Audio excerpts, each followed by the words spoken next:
I'm going to try and keep the slides really quick. I would love if folks would ask questions as we go instead of letting me get all the way to the end. But also, I want to leave time for QA at the end. So if you have questions, please put them in Slack or in Zoom as we go here. And I will pause to take those as we carry on. Cool. So my goal today is to break down some of the terminology that's been floating around haiku and in Hyrax lately. I know that a lot of it can get pretty complicated pretty quickly. Um, and specifically, I want to talk about knapsack and the flexible metadata, but also like what does it all mean to me.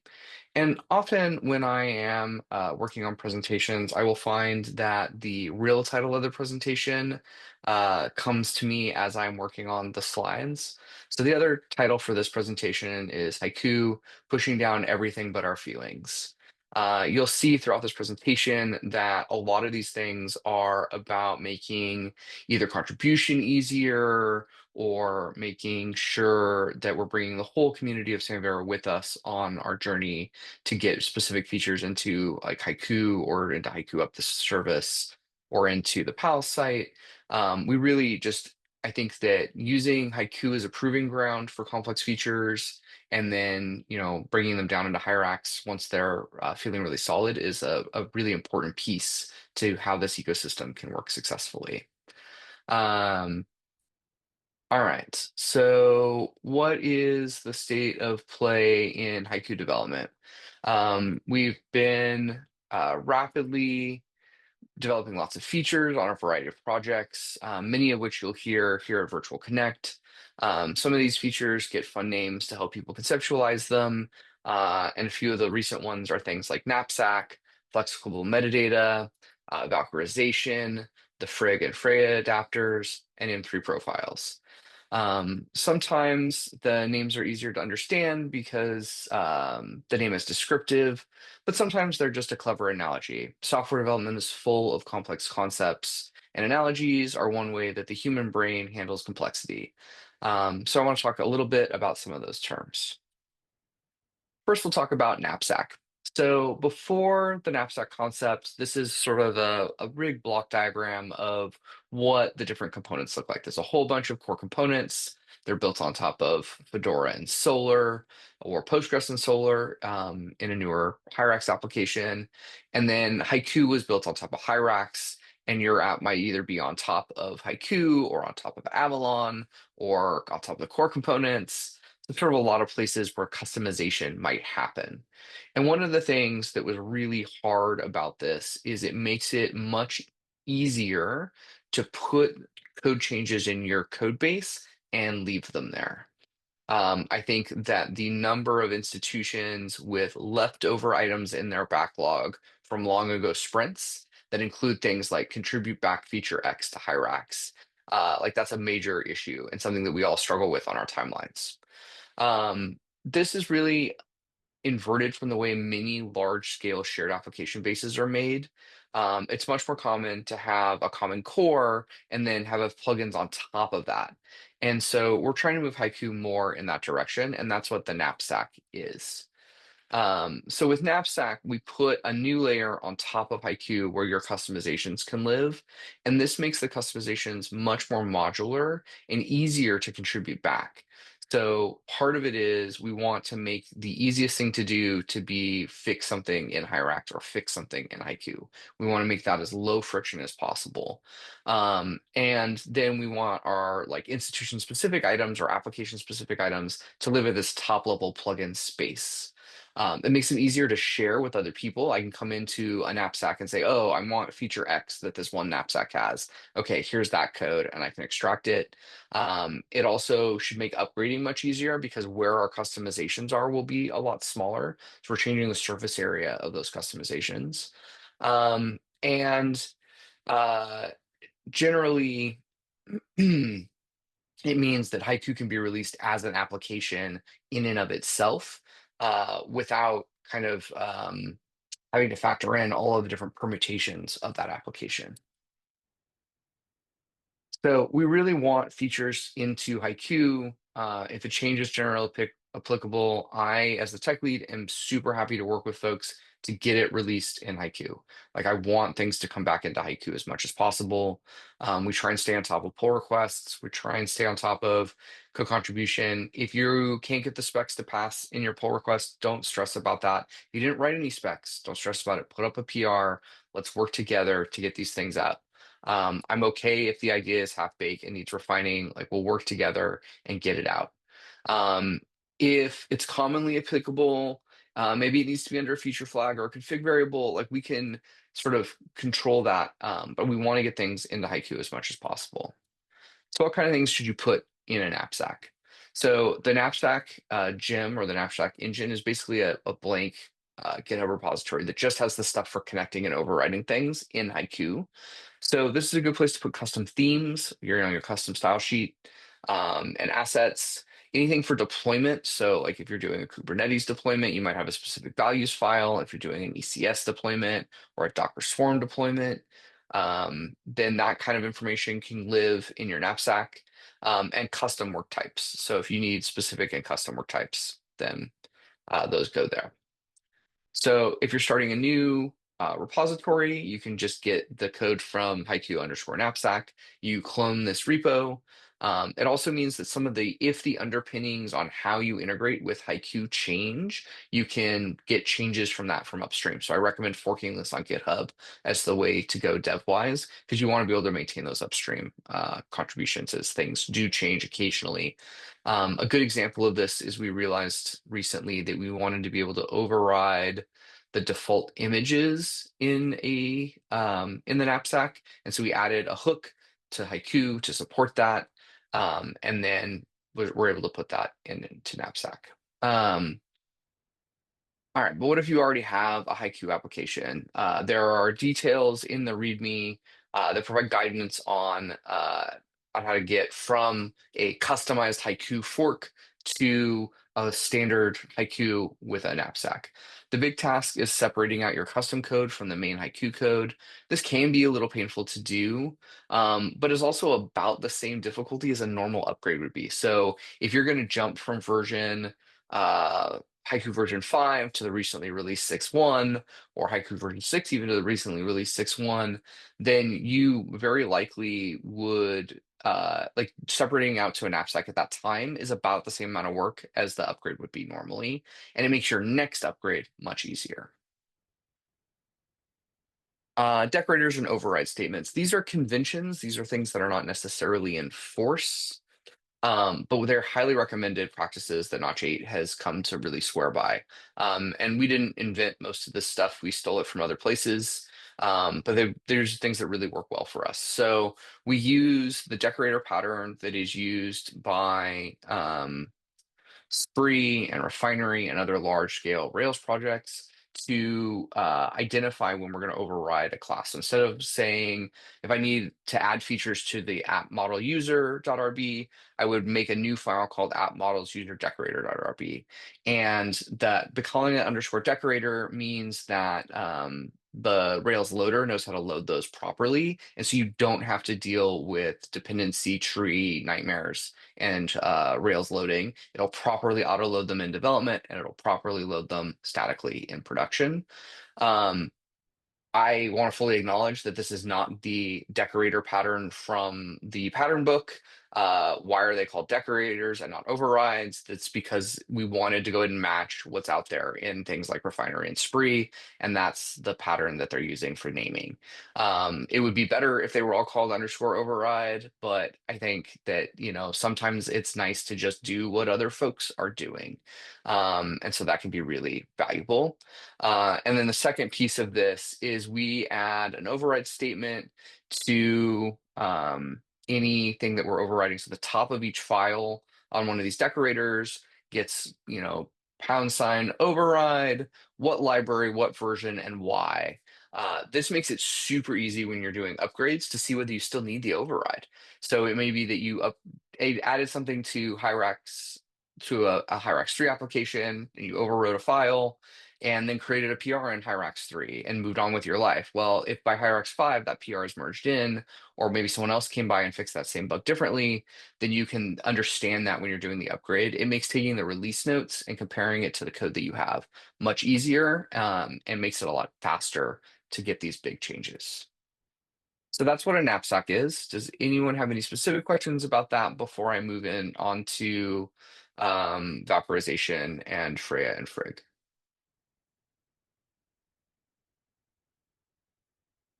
All right, here Hey we go. Rob, sorry, Thomas Yep. here again, talking Hey, tech. Thomas.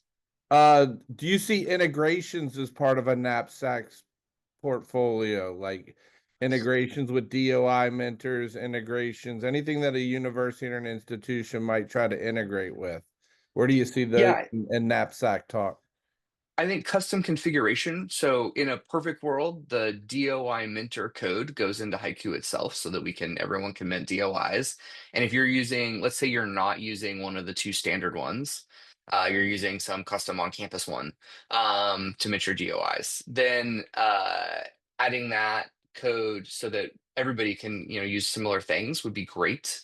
But the configuration certainly goes in your knapsack where you put the like login variables and the URLs and that kind of thing. Like that goes in your knapsack.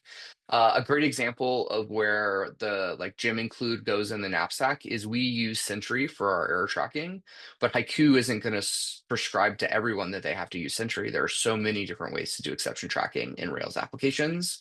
And so the Sentry includes go in the knapsack, and then the configuration for that goes as part of the deployment. So that's an excellent point, Thomas, and I'll update that slide to reflect it.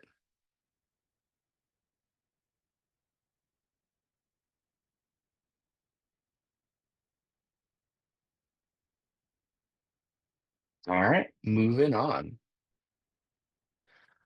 I stole both of these both of these sections are me stealing from other presentations I've given. So this one is from a presentation I've given a couple times called the Great Hyrax Migration, and it talks a lot about getting off of FC Repo 4 into a fully Valkyrized Hyrax.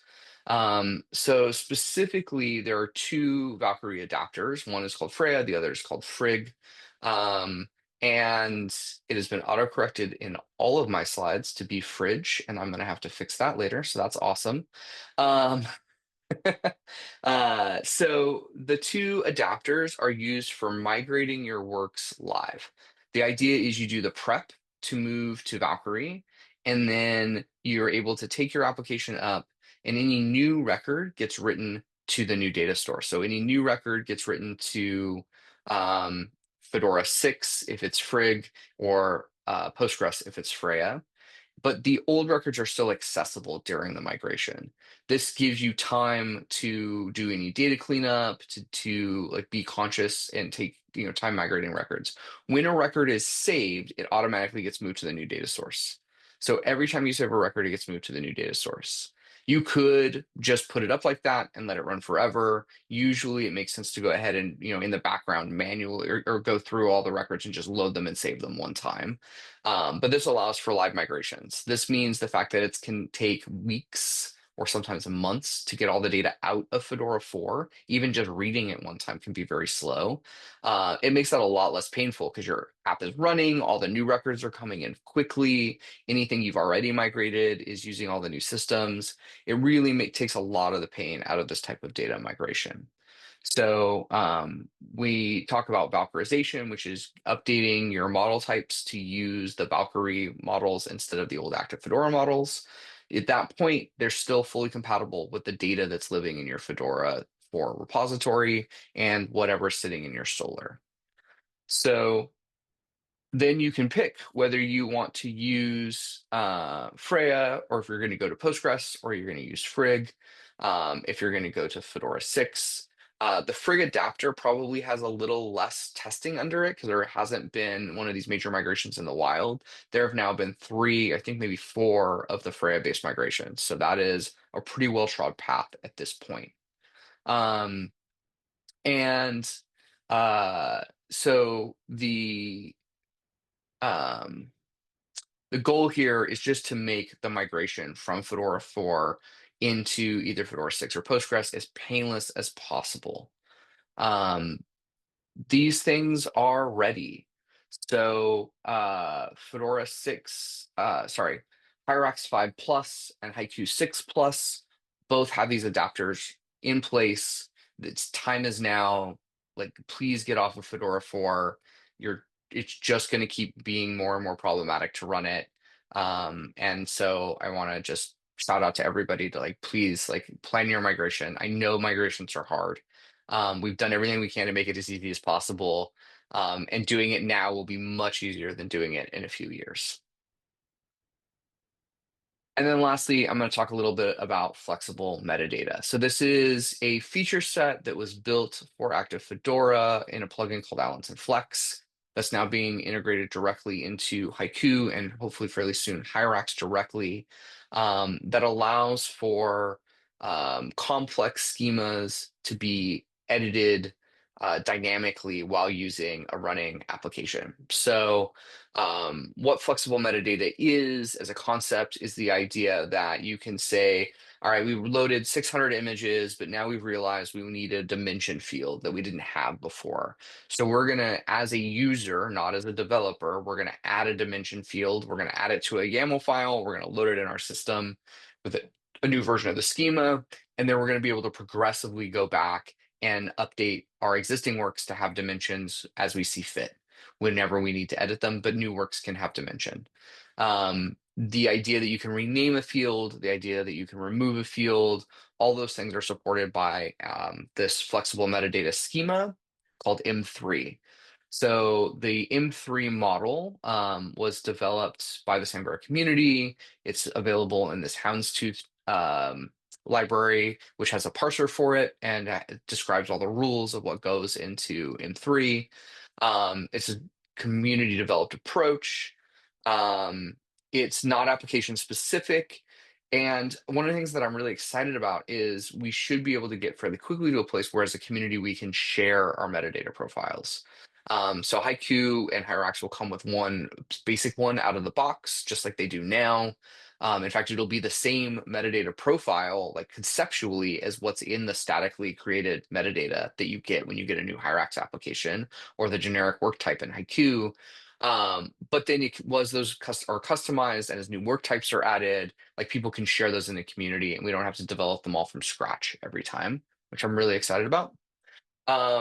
This includes the ability to change things like what fields are indexed. It includes things to be able to change, like I said, field names, descriptors, those kinds of things. So a lot of power here. You can set what is and isn't in the OAI field. There's lots of room for improvement on this.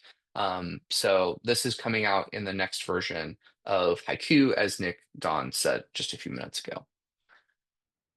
All right, so after you have flexible metadata on, probably the biggest change to your day-to-day is that each of your works has a version of the schema that it is currently at.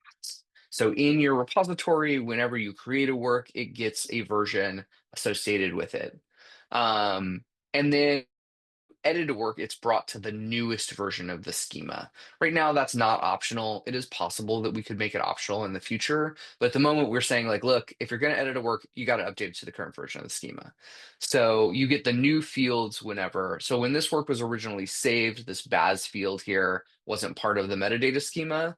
And so in version 16, it's a new field. It's now required. So this work is valid as a version 15 work, which means that things that are like automatic system processes that aren't going to force an upgrade still see it as a valid work.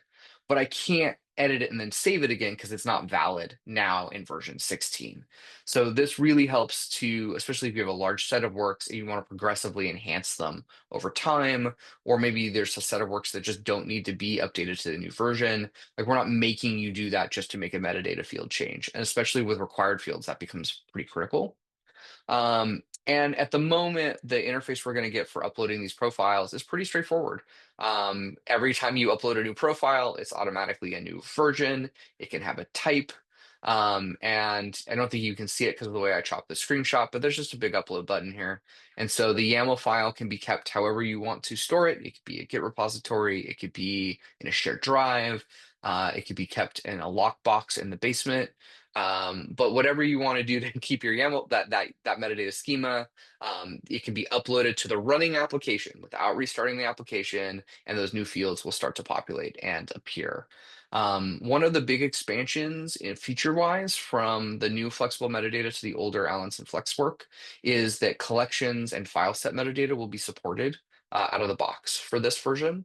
The one thing that isn't implemented at this time that will probably go back to being a separate gem is some folks have asked for an interface that allows you to actually create your models and fields in the running application itself. And that existed in Allen's and Flex, but that has not been ported. Right now, you're stuck editing the YAML file. I know for a lot of people that's perfectly fine. For some folks, that's kind of a burden. So we may look at doing that in the future. All right. Any further questions?